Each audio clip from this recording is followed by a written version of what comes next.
Okay, we will start. Okay, because Mama don't know how to draw this one. Okay, now, where is the functional keys? Okay, next, where is the status light? Status light. Okay, and then where is the alphanumeric? Alphanumeric. Yeah. This one. Okay, where is the arrows key? Keys. Okay, next, where's the numeric? That was numerics. Okay, here, did you see this one? Where's the wireless mouse? Okay, how about the optical? Okay, how about this one? Did you see this one?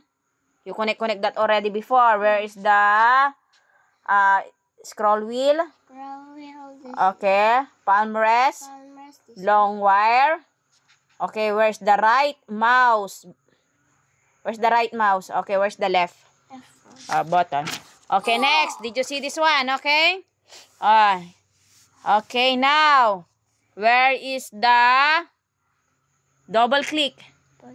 Okay, very good. Because there's a, did you see that one? Very good.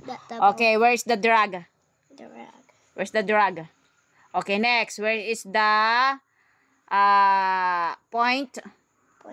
Okay, where's the click? Okay, very good. Right click. Right click, very good.